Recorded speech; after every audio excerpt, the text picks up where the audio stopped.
know this is going to be a good video when I'm too lazy to get dressed and have to wear the suit again. When you were younger, have you ever made like a comic or like a mini short story as a kid?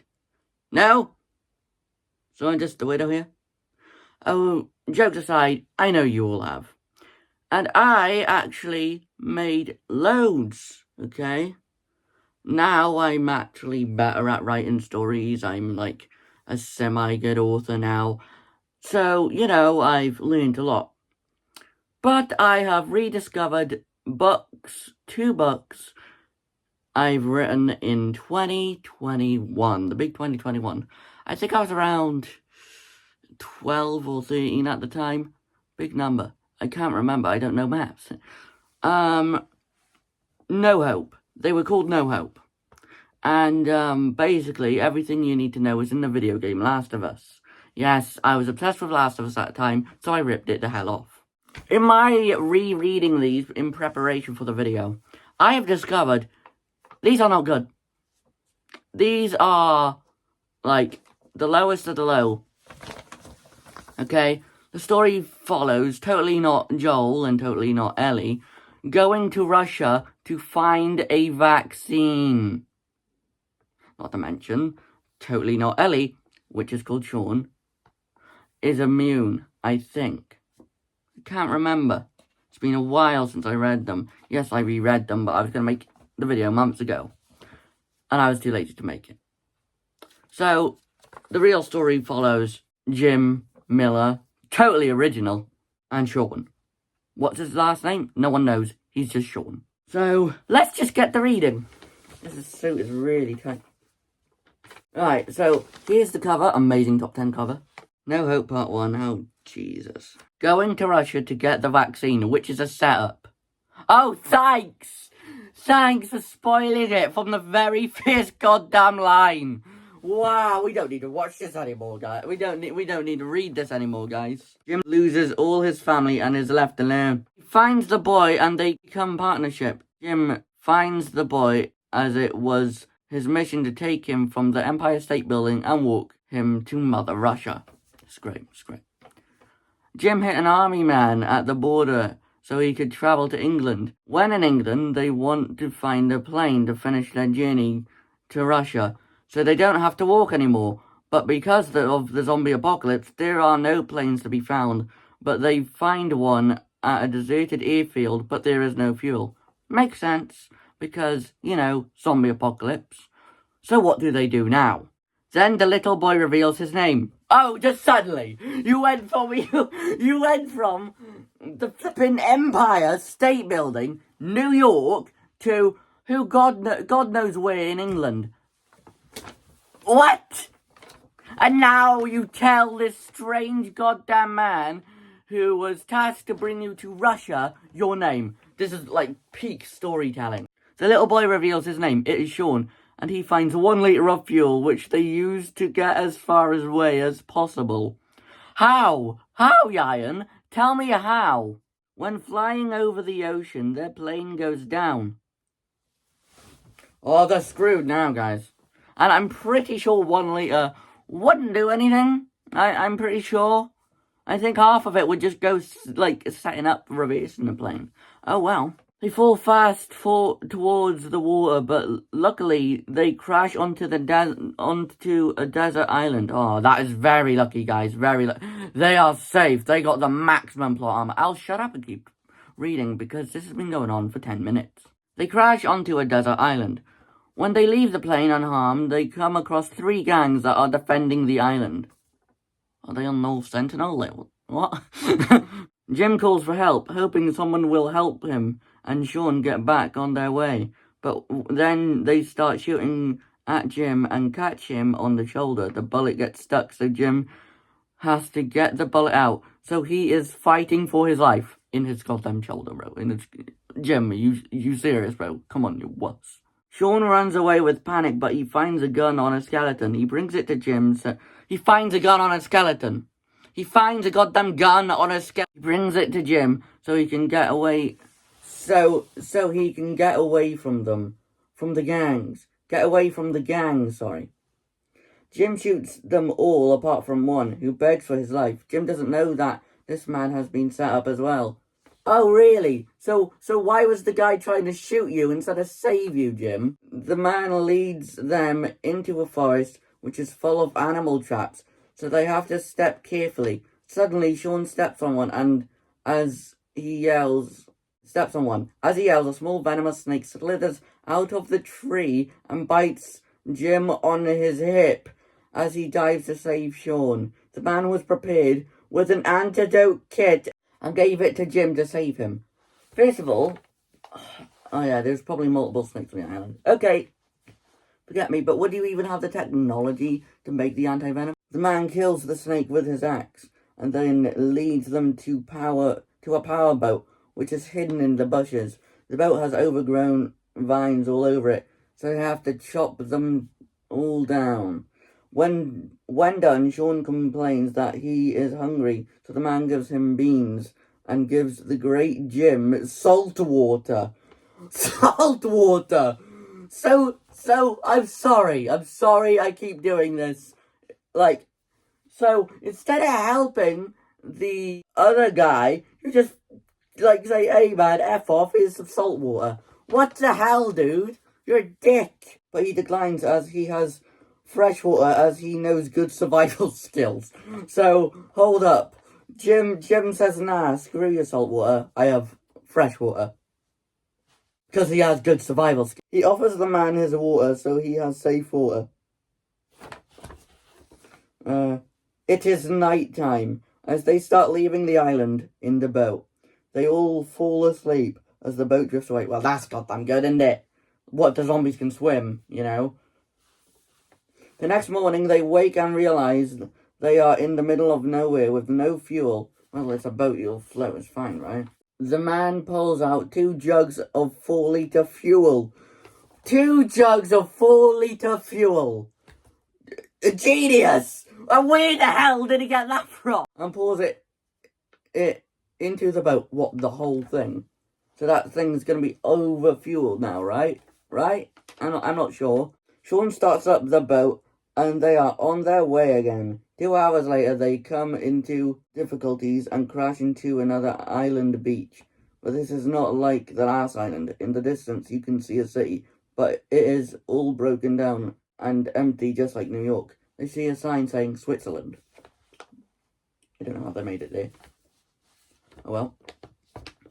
Sean asks, why are all the buildings torn up? Jim replies, because they're bombing everywhere to get rid of all the zombies. Unlike New York, where there are just vines and trees growing out of the buildings. The man then spotted a parking lot with a lot of cars. He thought that the cars would work, so they went over. One car worked, but there was a problem. There was no windscreen. They started to look around for the keys, which they found in the glove box. Jim starts the car, and they start driving. The man starts eating a snack and reveals his name to be Tony. Whoa! That's some good lore back there. Sean says Stark. Are you Tony Stark? Jim says, don't be rude, Sean, as he is a good father figure. Don't be rude, Sean. I'm a good father figure. Yes. Tony says it's okay. I get that a lot. Really, you get random kids saying, are you Tony Stark? A lot. Sure, mate. Sure, Tony. After a few hours of driving, they come to a sudden stop. Tony says, why have we stopped? Jim explains, a horde of zombies. Sean says, run them over, but Jim reverses instead. Then Jim decides to drive straight into them, knocking them over like Skittles. But one zombie gets through the windscreen and attacks Tony. But Sean then kills the zombie with a fork. Yes, because he has a random fork that he found in the back seat. Oh, okay. Why would there be a fork in the back seat? Tony thanks Sean for saving his life. Jim asks Tony if he got bit. Tony says, no! Everyone survived, says Jim. A couple of hours driving down the road, the sun is going down. They realize they have arrived in Austria. Their journey started 2 weeks ago, but they are getting close. Jim will not give up. As the journey went on, they thought everything was going good. But then the car broke down. Tony decided it was time to leave the trio. Well, duo. And Jim asked why. Then he said, before the apocalypse, I lived in Austria before fleeing to the island. Why would you flee to the island on purpose? God, you're retarded. Then Jim says, how do you recognize this place? It's all broken. It's my home. Right there, as Tony points to a house and walks away. Could be any house, they're also damaged. But it's there. Great, Tony. Thanks, Tony. Useless human being. Jim and Sean hear a loud screaming coming from Tony's house. Well, I wonder who it could be. It's Tony. Thank you. They rush into the house and they find Tony holding a puppy. How the hell did it survive that long? What the hell? They ask Tony, why did you scream? Tony shouts, look at my house. It's been destroyed. You only just noticed that. You only just noticed that, Tony. They ask about the puppy he is holding, and he says, I've always had it with me, but he is so shy, so you didn't see him. Yes, I've shoved the puppy up my ass. He's shy, you see, so that's why you haven't seen him. Where was he keeping the puppy? Jim and Sean leave Tony so they can continue their mission. Autumn. How is it autumn now? If they got to Austria within 2 weeks, how was it autumn? And they decide to take a break because it's October and it's getting cold in Hungary. So now they're in Hungary, okay? Only 2 more countries to cross before reaching Mother Russia. November. Jim and Sean travel across Hungary, taking it each day as it comes. They find a hospital where they think they can complete the mission. So they try to enter the hospital, but it is guarded by security with assault rifles. You're not, huh? You're not in Russia. You're not in Russia. You're in Hungary. You're meant to be in Russia. How could you possibly think, hey, this is where we're meant to be. Let's finish all this now, find a cure, blah, blah, blah. How could you possibly think that? Jim and Sean could not understand what was being said as they were talking Hungarian. So they put their hands up and walked into the hospital. One of the guards spoke English and explained what was being said by the other guards. The guard said there's a lot of criminals coming into the hospital, but they can put their hands down as they're not criminals. Okay. Jim asked if they could do the vaccine there, but the guards started shooting at them. Hey mate, can I do a vaccine here? What the hell? That's so mean. The guards started shooting at them, but not the guard who spoke English. The guard who spoke English explained to Jim and Sean that they are not doing the vaccine because it is wrong, and they don't agree with it. Saving humanity, it's wrong.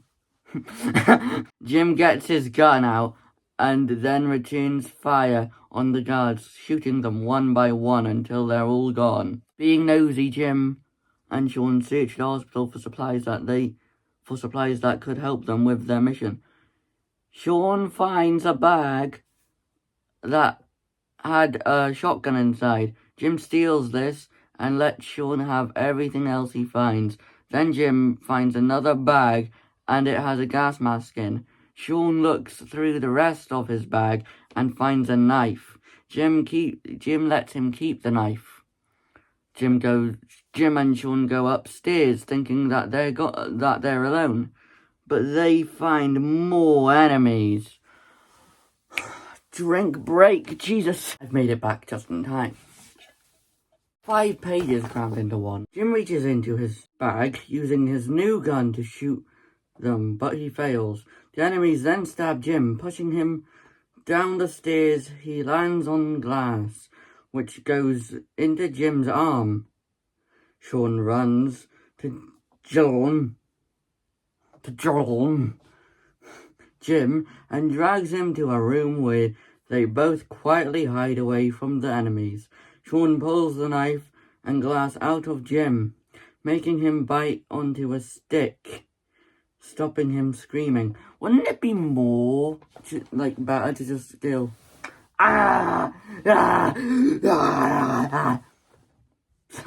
Sorry, that was cringe. They try to get up, but Jim is too weak. They barricade the door so they can't get to them. When they turn on a torch, they realize the room zombie. What? They try to get up, but Jim is too weak. They barricade the door so they can't get to them. When they turn on a torch, they realize that the room zombie. Oh no! The room zombie! Oh God! What the hell is a room zombie? They realize the room zombie. This is the best piece of fiction I've ever read. When they turn on a torch, they realize the room zombie. They can't scream because they don't want the enemy to find them. They are with the worst zombie of all, the silencer. As they are sat chatting, they hear a noise. They shine the torch around the room and shine it onto the silencer. They stop as they see the chest going up and down as it starts coming back to life. Jim gets the knife that Sean pulled from his body, and before the silencer is fully back to life, Jim pushes the knife into the silencer's noise. Into his noise, nice. Making sure it is dead. Completely. As the knife goes in, the silencer makes a noise. There we go, there's the noise bit. Now it is dead. They rest for the night until it is safe for them to leave the next day. Safe for them to leave the next day. With no food or water, they just sleep for the night. Ah, nice. You're starving? Yeah, too bad. You're sleeping tonight, all night. Next morning, Sean searches the room for a med kit to tend to Jim's wounds. He can't find one, so he quietly leaves the room in the other places. What? What? He finds the enemy and throws a brick at them to knock them out so he can get past to continue his search. He finds equipment to stitch up Jim and alcohol to clean his wounds. Sean goes back to Jim and tends to his wounds, making sure that all the wounds are clean so they all heal quicker. 1 day later, they are still in the hospital. Jesus Christ, man. Then Jim sees a fire axe. Oh, so, hold up. They're still in the hospital, but Jim just sees a fire axe. Right. And asks Sean to punch the glass to get it free, because Jim is too weak from his injuries. So what the hell are you going to do, Jim? If you're too weak to get it, how are you even going to defend yourself with it? Jim, you're not thinking logically here, man. So Sean proceeds to punch the glass, thinking he is Rambo, but fails and it hits his wrist. Realism, guys, realism. I told you these books were good. Jim says, do not try again. Okay, I read that wrong. Jim says, do try again, but do it slower. Do try again, my lad, but try it slower. Sean finds his Rambo figure and uses it to break the glass instead of hurting himself anymore. Wait, what? When did we mention of a Rambo figure? Smash! The glass is broken. Sean has succeeded. Sean gives the axe to Jim and Jim gets up, hurting himself as he does it. Jim removes the barricade and breaks the lock, freeing themselves from the room and the hospital. They find a deserted car outside the hospital, but Jim tells Sean he has to drive as he is not strong enough because of his injuries. They find the keys in the glove box, of course, and they start the car, not wanting to get any attention. They drive off, leaving the hospital behind them. Then Sean spots a zombie in the road and gets scared, making him drive into a tree. Okay, that's so dramatic, okay? Sean is in pain as he broke his leg on impact because he was driving 80 miles an hour. What an idiot! He swerved the zombie. Jim was launched through the car windscreen, adding to his injuries. Jesus Christ, Jim can't get a break. He now has a broken shoulder and a broken rib with some glass in his arm. Sean checks to see if Jim is okay, but he isn't. He is nearly dead. He tries to carry Jim to safety before more zombies come. Both sat in the car safe. Jim sits lifeless. Oh, so, hold up. He sits lifeless. But wait, guys. Just wait. Luckily, they managed to drive off. With Sean's broken leg, they have to stop in a safe place to fix Sean's leg with bandages and a hammer to knock it back into place. Knock what back into place? Your bone that's broken? How is a hammer going to knock your... 1st December. They are now in Russia. Frickin' finally! And they have found themselves home. With little time left, they make their way to the lab, but they came unprepared and got ambushed by soldiers. The soldiers take Sean and kidnap Jim. Then, these guys, man. Then a light turns on and the soldier says, "Wakey, wakey." Bro, that is terrifying, bro. I'm shivering. The soldiers have Jim handcuffed and his legs tied to the chair with a rope. They're about to get kinky. All the soldiers leave the room. Jim shouts, "Get back here!" But they just leave. With a struggle, Jim bites the glass out of his arm from the car accident and spits it into his hand, and he starts cutting the rope, setting himself free. When he cuts through the rope tied around his legs, he finds a key in a drawer for his handcuffs, setting his hands free. But when he tries to open the door, he can't because it is locked. Jim finds a window, but there are bars on them outside. With all his force, he slams the locked door open. With such force, he breaks his hand. Well, you know how retarded that was, Jim. He finds a gun on the ground, but then he has to run because he hears them shooting around the corner.